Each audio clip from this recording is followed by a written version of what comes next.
तुकाराम मुंडे विरुद्ध के पाटील. दूध भेसळ विरोधी कारवाई की राजकीय संघर्ष. नमस्कार, आपण पाहत आहात लोकसत्यवाणी न्यूज आणि मी आहे संतोष सावंत. लोकांची सत्य कहाणी कथन करणारी वृत्तवाहिनी म्हणजेच लोकसत्यवाणी न्यूज. आजचा विषय आहे तुकाराम मुंडे विरुद्ध संजय पाटील. दूध भेसळ विरोधी कारवाई की राजकीय संघर्ष. महाराष्ट्राच्या राजकारणात आणि प्रशासनात सध्या एक मोठा संघर्ष चर्चेचा विषय ठरला आहे.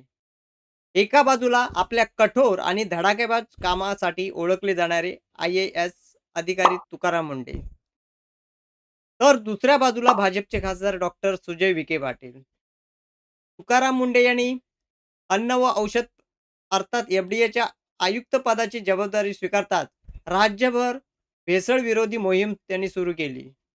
दूध, पनीर, मिठाई, हॉटेल्स, औषधे आणि इतर अन्न पदार्थावर मोठ्या प्रमाणात त्यांनी धाडी टाकण्यात आल्या. भेसळ रोखण्यासाठी कठोर नियम जाहीर करण्यात आले आणि अनेक ठिकाणी परवाने निलंबितही किंवा रद्दही करण्यात आले. राज्यभरातील अन्न नमुना तपासणीमध्येही मोठी वाढ झाल्याची माहिती समोर आलेली आहे. विशेषतः दूध भेसळ विरोधातील कारवाईमुळे संपूर्ण राज्यात खळबळ उडालेली आहे. काही ठिकाणी तर कारवाईच्या भीतीने दूध रस्त्यावर ओतल्याच्या घटनाही आपल्याला समोर आलेल्या दिसत आहेत. तर अनेक दूध संकलन केंद्रावर छापाही टाकण्यात आलेले आहेत. सामान्य नागरिकांच्या दृष्टीने ही कारवाई स्वागतार्ह आहेच. कारण भेसळयुक्त अन्न पदार्थांचा थेट परिणाम जनतेच्या आरोग्यावर होतो. त्यामुळे शुद्ध अन्न हा प्रत्येक नागरिकांचा अधिकार आहे, अशी भावना अनेकांनी व्यक्त केलेली आहे. मात्र या कारवाईवर भाजपचे खासदार डॉक्टर सुजय विखे पाटील यांनी जो काल आक्षेप घेतला, त्यांनी असा दावा केला आहे की अतिशय कठोर कारवाईमुळे ग्रामीण भागातील लहान दूध व्यावसायिक, संकलन केंद्र आणि शेतकरी अडचणीत येत आहेत. त्यांच्या मते नियमांची अंमलबजावणी आवश्यक असली तरी ती व्यवहार्य पद्धतीने व्हावी, अन्यथा ग्रामीण अर्थव्यवस्थेवर परिणाम होऊ शकतो, असं त्यांचं मत आहे. याच ठिकाणी राजकीय चर्चा सुरू झाली. एक प्रश्न विचारला जाऊ लागला आहे, जर कारवाई भेसळ विरोधात असेल, तर तिचा विरोध का केला जात आहे? तर दुसरीकडे काही राजकीय विश्लेषक आणि सोशल मीडियावरील चर्चामध्ये असाही आरोप केला जात आहे, की विखे पाटील यांच्या कुटुंबाचा दुग्ध व्यवसाय असल्यामुळे त्यांनी ही अशी भूमिका घेतली असावी. मात्र या दाव्यांना अधिकृत पुरावे तसे उपलब्ध नाहीत आणि त्यामुळे संबंधिताकडून अशा आरोपांना आपण मान्यता देण्यात आलेलीही नाहीये. त्यामुळे अशा दाव्यांकडे केवळ सार्वजनिक चर्चेचा भाग म्हणून आपण सध्या पाहणे आवश्यक आहे. खरा प्रश्न असा आहे, की शुद्ध दूध आणि सुरक्षित अन्न हा ग्राहकांचा अधिकार आहे.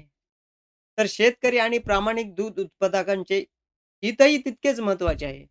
त्यामुळे प्रशासनाने भेसळखोरावर कठोर कारवाई करताना नियमांचे पालन करणाऱ्या उत्पादकांना अनावश्यक त्रास होणार नाही याचीही काळजी घेणे आवश्यक आहे. तुकाराम मुंडे यांची प्रतिमा ही कठोर, नियमप्रिय आणि तडजोड न करणारी अधिकारी अशी आहे.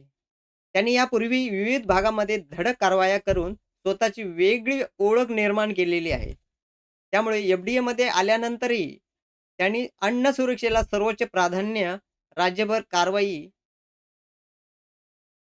FDAमध्ये आल्यानंतरही त्यांनी अन्न सुरक्षेला सर्वोच्च प्राधान्य देत राज्यभर कारवाईचा वेग त्यांनी वाढवलेला आहे. आता या संपूर्ण वादातून पुढे काय होणार? FDA आपली कारवाई आणखी तीव्र करणार का? राजकीय दबाव वाढणार का? की प्रशासन आणि लोकप्रतिनिधी यांच्यात समन्वय साधून भेसळखोरावर कारवाई आणि शेतकऱ्यांचे संरक्षण हे दोन्ही उद्दिष्ट साध्य होणार? या तीनही प्रश्नांची उत्तरे येत्या काही दिवसातच स्पष्ट होतील. तुमचे मत काय? तुकाराम मुंडे यांची कठोर कारवाई योग्य आहे का? की सुजय विखे पाटील यांनी मांडलेल्या चिंता योग्य आहेत?